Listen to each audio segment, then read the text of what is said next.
Salut à tous, on se retrouve aujourd'hui pour le Book Haul de février.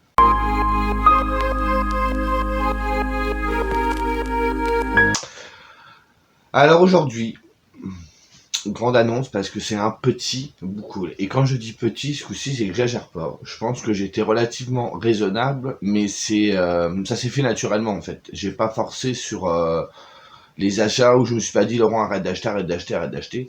Je sais pas si c'est le fait que maintenant, comme vous avez pu le voir, j'ai des bibliothèques, je sais pas, j'avais pas été dans un mood où je voulais acheter à profusion. Enfin, bref. Donc vous jugerez par vous-même, je trouve que moi personnellement, j'ai été relativement sage. Bon, on n'est pas non plus sur un Book Haul où il y a 2 livres. Je peux pas passer de ça à ça. C'est pas faisable. Mais franchement, il y a largement du mieux. Donc nous commençons tout de suite. Alors, tout d'abord, j'ai commencé une nouvelle série de mangas, alors qui n'est pas très longue. J'en ai beaucoup entendu parler dernièrement. Et ça revenait. Donc, au bout d'un moment, je dis, c'est bon, quoi, faut que je l'achète. Donc, c'est Bonne Nuit Poun Poun de Inyo Asano chez Bikana. Donc, une couverture. Alors, je sais pas si vous verrez où on voit un canard. Voilà, un poussin, je sais pas trop. C'est une série, alors je crois que c'est en 12 ou 13 tomes, je ne sais plus exactement. Les couvertures sont toutes unies, la couleur change à chaque fois. Où on va suivre un personnage qui ressemble à ça. Alors, c'est le début, je vais pas vous... Voilà. Donc j'en ai discuté avec un libraire quand je me suis rendu en librairie dernièrement près de chez moi. Et le libraire, en plus, c'était cool parce que c'était quelqu'un de passionné et de passionnant. Et il m'expliquait que si le trait du caractère est aussi indéfini, donc il ressemble à une espèce de poussin mal dessiné, c'est pour que le lecteur puisse plus s'identifier à lui. Il m'a dit que ça allait traiter de la dépression. Donc on va suivre ce personnage-là sur un certain nombre d'années. Et ce qui est vraiment intéressant, c'est que ce soit au niveau de la collection, parce qu'il faut savoir que la jaquette a été préparée pour la version française avec le mangaka. Il a voulu amener il avait son mot à dire, quoi. Donc il a voulu vraiment amener son truc. Et que même si les couvertures peuvent paraître aussi colorées, elles vont s'assombrir au fil des tomes. Enfin, je sais pas, il y a tout, vous savez, sur la forme et le fond. Il y a vraiment quelque chose qui a été travaillé. Et il m'a dit, par contre, si vous lisez cette série-là, quand vous arriverez sur la fin, soyez en bonne disposition, c'est assez compliqué. Donc j'ai pas encore lu, parce que je voulais prendre les 3 premiers, il avait plus le deuxième. Donc j'ai quand même pris le premier, et puis je verrai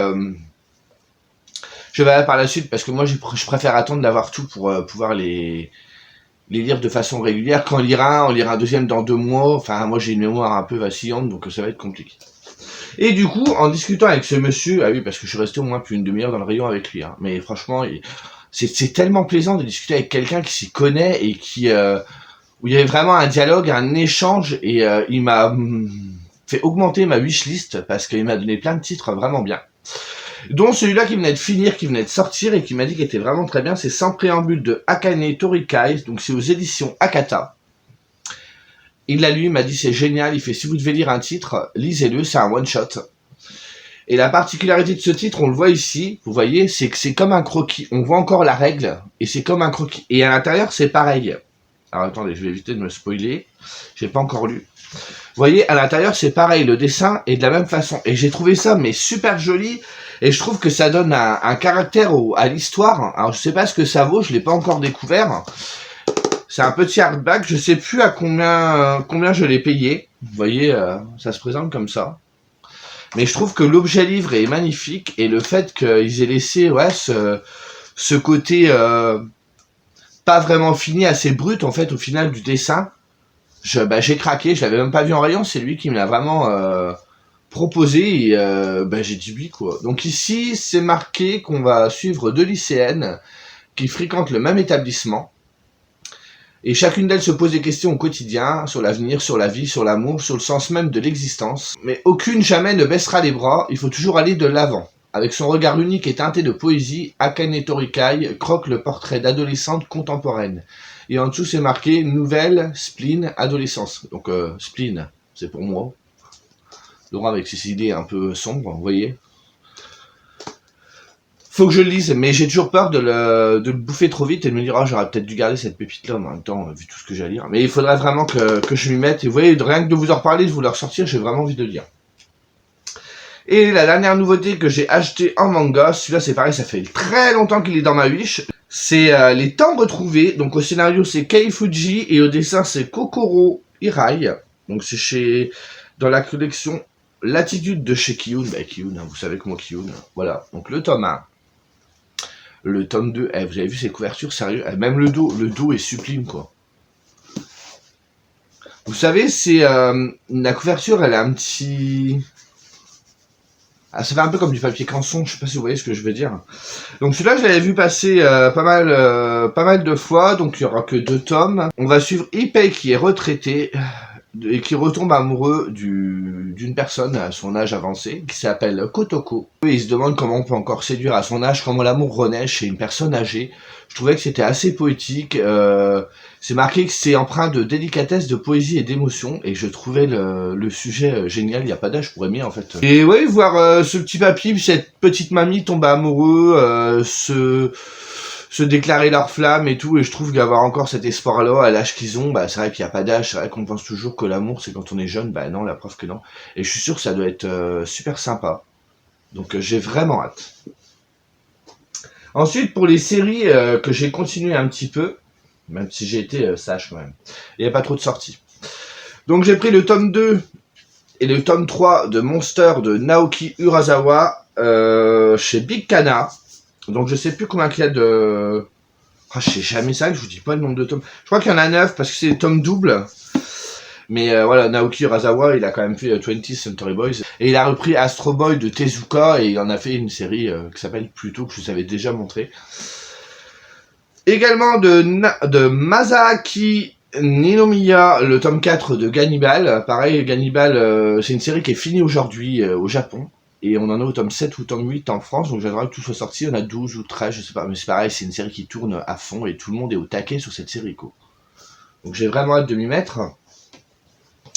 Erased, le tome 3. Alors ça, c'était un conseil de Dorian. Alors je suis deg parce que je l'ai acheté, je me suis rendu compte après qu'il y avait un petit défaut là, enfin c'est pas grave.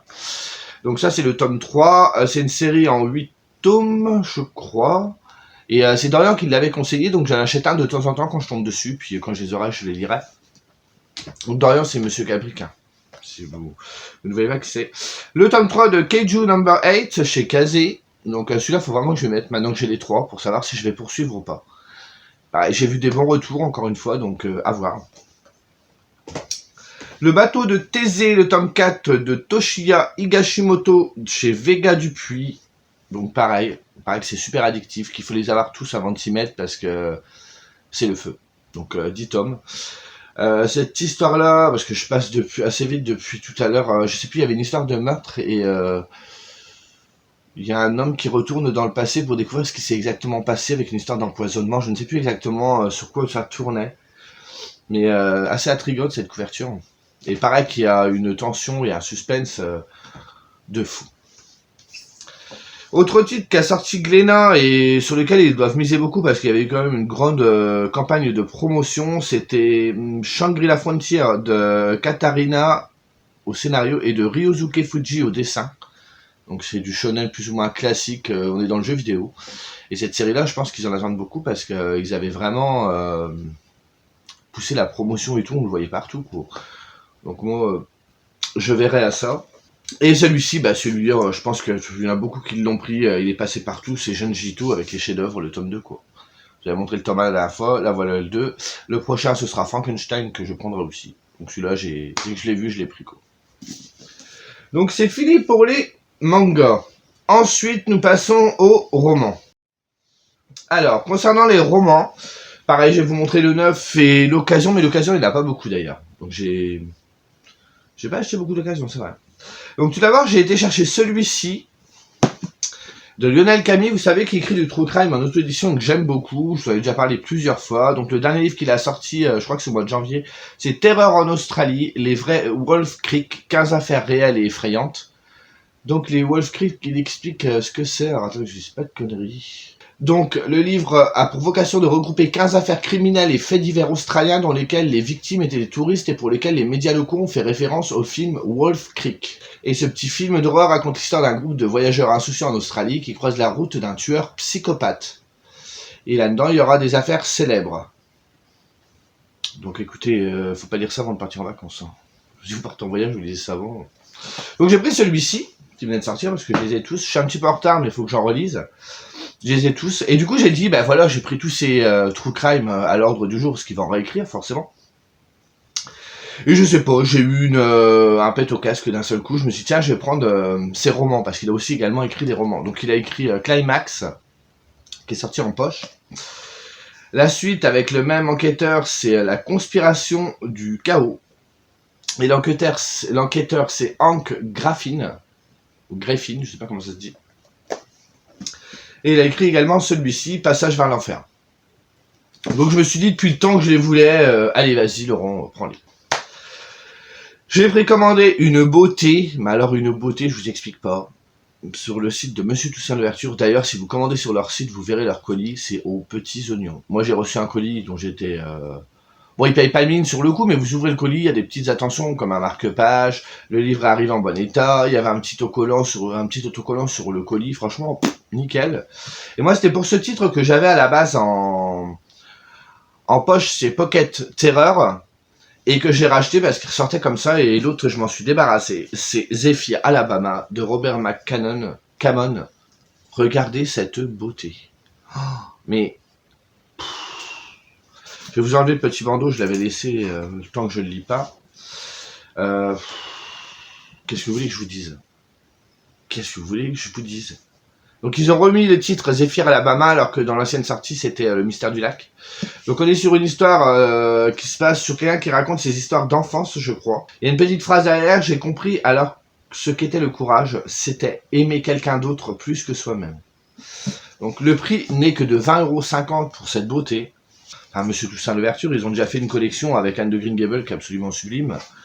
Donc là, ils réitèrent un peu la chose. Et celui-ci, je me dis que pour cet été, je pense que cet été, je vais me laisser avoir par celui-ci. Avec Zephyr Alabama, Robert McCammon signe l'envoûtant portrait d'un monde sublimé par le regard de l'enfance et son inévitable revers, la perte de l'innocence. Également, en précommande que j'avais fait chez Noir d'Absinthe, c'était une de leurs dernières sorties, mais je crois que depuis, il y en a un autre qui va arriver. C'est Mon Stress, encore un recueil de nouvelles. Alors la couverture, j'aime beaucoup. Descendez aux côtés de nos auteurs dans les catacombes de la civilisation, explorez cette peur du féminin, excavez les tabous qui l'habillent, parures de sang et de chair, ornements de stupre et de vengeance. On verra ça. Alors je sais pas si vous vous souvenez, il y a environ 3 semaines par là, je sais plus. Sur Insta, il y avait un truc qui passait en story, vous savez, donner 5 faits sur vous là. Donc je l'avais fait. Donc dedans j'avais mis des trucs, vous allez comprendre pourquoi après. Donc du coup je sais plus ce que j'avais mis que j'avais peur de l'eau parce que je ne sais pas nager, que j'avais peur des araignées.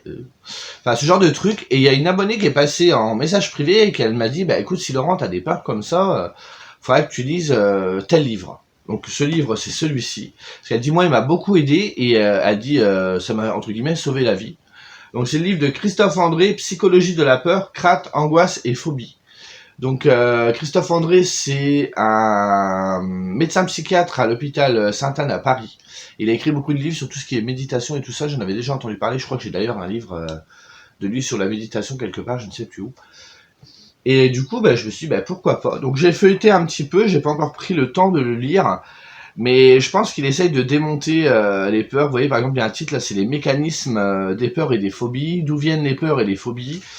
Donc je me dis que ça peut être relativement intéressant, et quand elle m'a parlé de cet ouvrage-là, je me dis ouais pourquoi pas. Donc il faudra que je le mette en livre de chevet, que j'en lise de temps en temps. Je l'ai pas encore fait, mais ça pourrait être bien. Et du coup j'ai pris celui-ci aussi, que j'avais dans ma wish depuis très longtemps. C'est Surmonter ses peurs et changer de vie, itinéraire d'un notaire devenu thérapeute. Donc je sais pas, il m'intéressait aussi beaucoup d'un homme qui a réussi à affronter ses peurs, à changer de vie du jour au lendemain. C'est vrai que quand on est bien installé dans sa vie... on a du mal à en changer parce que l'argent c'est quand même important pour pouvoir vivre décemment, on va dire. C'est de Nicolas Lebêtre. Il y a le dernier titre de chez Lumen, Ce qu'il nous faut retrouver, de Johan I. Alors je ne saurais pas vous en reparler parce que le résumé il est là, mais Lumen a tendance à trop parler de... Enfin le résumé est beaucoup trop long et spoil beaucoup trop, donc je ne le relirai pas. On est sur de la fantasy. Alors il y a une carte, mais je crois qu'elle est à la fin, donc je vais peut-être pas la sortir parce que j'ai peur de vous spoiler. La carte, elle se déplie comme ça. Hein. Et c'est sur deux sœurs qui essayent de se retrouver, grosso modo, c'est ça. J'aime beaucoup la couverture. Et je sais pas, ce titre me tentait beaucoup. Moi, le dernier que j'ai lu de chez eux, c'était La vie invisible d'Adi Larue, que j'avais beaucoup aimé. Donc, il fait peur, mais en fait, non. Il est écrit quand même relativement gros et il fait que 500 pages, ça va encore. Ensuite, en poche, je me suis procuré cela que je vous ai déjà montré. Brasier et Calamité de Brandon Sanderson, c'est le tome 2 et le tome 3 de la saga Cœur d'Acier. Donc moi je suis dans celui-ci, vous voyez, je vais l'avoir fini. Il me restera plus que celui-là, parce que Laurent a dit qu'il commençait des sagas mais il les finissait. Donc je respecte mon marché que j'ai passé avec moi-même. Donc voilà, celle-ci je vous en ai parlé il y a très peu de temps, hein, c'est sur... en gros on est dans l'univers des X-Men, mais les X-Men ils sont méchants. Et il y a des mortels, des humains comme nous, normaux, qui n'ont pas de pouvoir pour rien, qui essayent de se battre contre eux. Et du coup, on avance un peu, on creuse un petit peu plus autour des mystères, autour de ces êtres-là dans ce deuxième tome. J'essaierai de vous en parler, mais je pense que je serai assez bref parce que je peux pas trop vous en dire vu que c'est une suite. Mais aussi addictif que le premier, j'aime beaucoup, je vais vraiment l'avoir fini, je l'ai bouffé et j'ai apprécié. Celui-ci parce que le film est sorti et que tout le monde l'a lu et trouve que ou l'a vu et tout le monde disait que c'était génial, donc j'ai dit il faut que je m'y mette. C'est En attendant Bojangles de Olivier Bourdeau, donc chez Folio. Bon, j'aime pas trop quand il y a l'affiche du film, mais bon.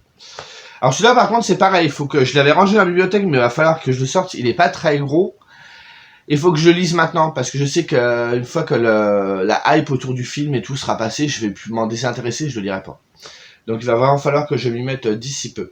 Celui-ci que j'ai pris pour le mois d'avril, pour le mois de la SF, ce sera peut-être un des titres que je lirai. Bon, c'est une bonne bricasse aussi, hein. C'est une trilogie également, c'est L'Empire du Silence de Christopher Ruocchio.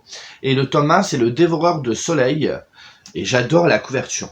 Bah, vous avez déjà dû le voir passer. Je l'ai vu sur le compte de Armance Around the Corner, qui l'avait acheté. Il y a Céline Lecture qui l'avait acheté aussi. Il y a d'ailleurs Dorian aussi qui l'avait acheté. Et Armance est en train de lire et j'ai hâte de voir ce qu'elle en pense, car Armance est beaucoup plus familière sur la SF que moi, donc j'ai vraiment hâte de savoir ce qu'elle en pense et si c'est accessible pour moi. Parce que je vais me mettre à la SF, mais si c'est pas accessible et que c'est aussi gros que ça. Et j'ai vu la couverture du tome 2 et la couverture du tome 3, elles sont aussi sublimes. C'est marqué derrière, ce n'était pas sa guerre, le nom du vent plus d'une plus Gladiator. Donc à voir, donc avec des gladiateurs dans l'espace. Je ne sais pas, on verra ça. Et je crois que c'est la première fois sur la chaîne. J'ai reçu mon premier SP parce que vous verrez que je dois vous parler prochainement d'un livre que j'ai lu de Stéphane Sanchez qui s'appelle La Nouvelle Amie. Et du coup, par un concours de circonstances, je me suis retrouvé à discuter avec l'auteur sur Instagram, alors qu'à la base, on parlait pas de ça, et on est venu à parler, et il a voulu me proposer, donc, du coup, La Nouvelle Amie, qui est son dernier roman, et je lui dis, mais je l'ai déjà lu, donc on a parlé de son roman. D'ailleurs, si vous voulez, sur Instagram, sur mon feed, j'ai mis ma critique sur le livre.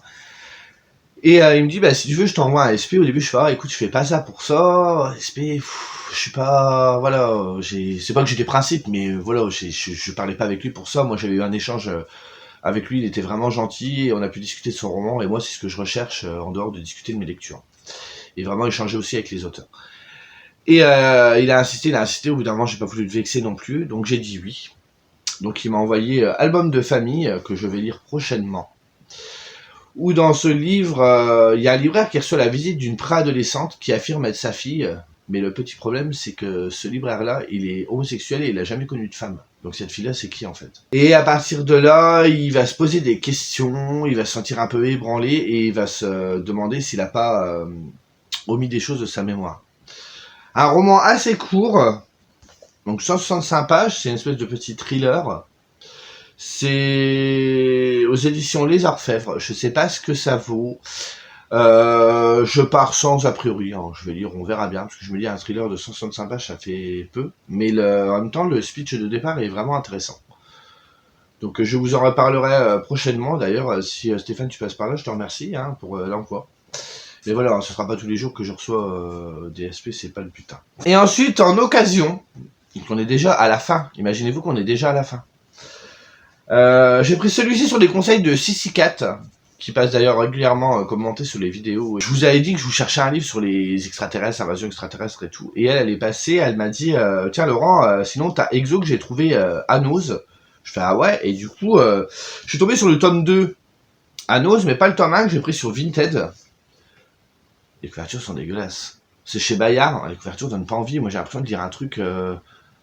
Enfin, vraiment jeunesse, quoi. Donc, du coup, je m'étais pas vraiment retourné dessus, alors que j'avais vu ce tome-là en magasin, et elle me dit, non, non, vas-y, Laurent, elle fait, écoute, te fie pas la couverture, j'ai eu un méga coup de cœur pour ce truc, c'est génial et tout.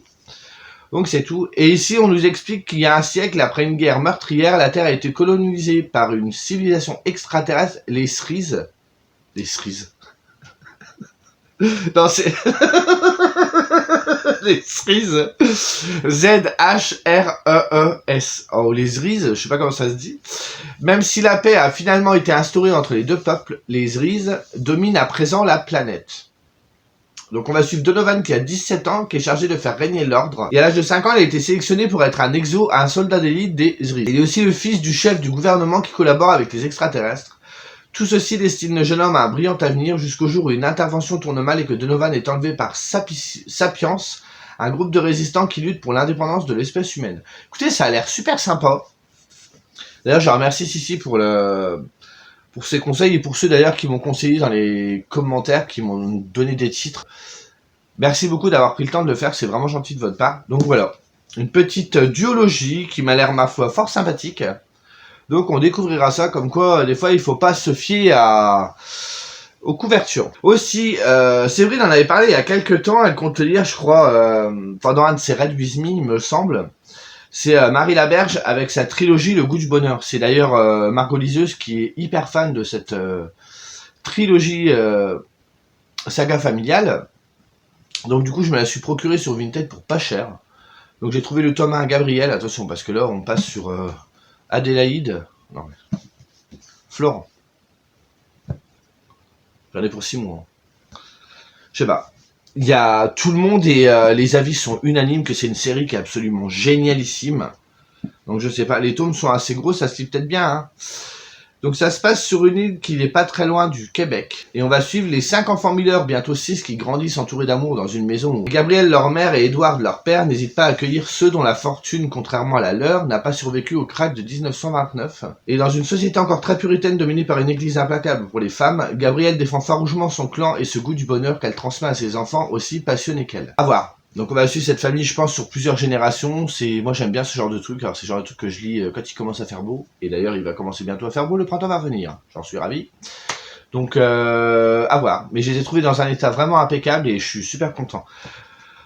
Et encore Marie Laberge. Oui, je vais me calmer sur Marie Laberge parce que j'en ai pas lu et j'en ai acheté plein. Donc faut que je me calme. J'ai aussi la dernière fois que je vous ai montré ce qui reste. C'est celui-ci que moi on m'avait présenté lors d'un stage que j'ai fait il y a au moins 20 ans en librairie.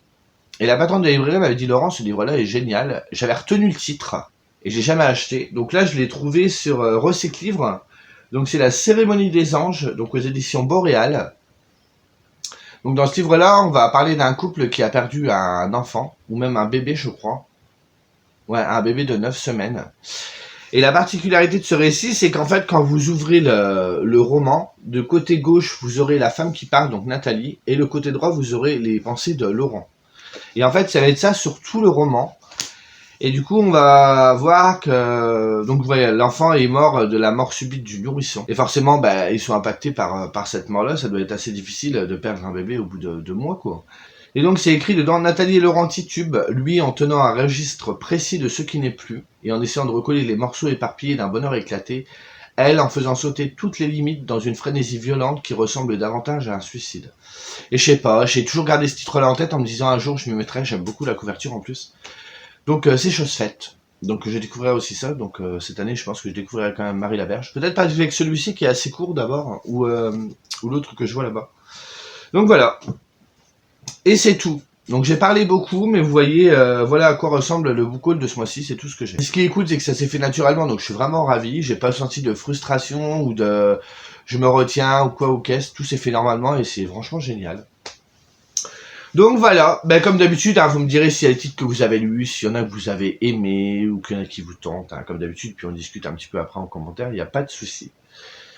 Donc voilà, ben moi je vais aller ranger tout ça, hein, et je vous dis du coup à plus tard. Alors, il y a eu une petite interlude, je vous reprends seulement maintenant parce qu'en fait j'ai carrément zappé de vous montrer les livres un peu obligatoires mensuels et de faire justement le tirage de la petite boîte. J'ai carrément zappé. Donc ce mois-ci, il y aura bien évidemment le tome 3 de Time Riders qui s'appelle Code Apocalypse. Je n'ai pas lu le résumé, je le lirai pas. Je sais pas trop à quoi ça correspond. On verra bien. Pour le challenge 2022, j'ai choisi pour ce mois de mars Natacha Campouche, 10 ans de liberté. Comme c'est le mois de la femme, j'ai choisi un livre qui porte quand même sur une rescapée d'un enlèvement. Hein. Également pour le mois de la femme et également pour le Un King par mois ensemble, je vais lire Jessie de Stephen King. Alors je devrais recevoir la nouvelle version. En attendant, je vous montre celle-ci. Et le tirage au sort. Alors.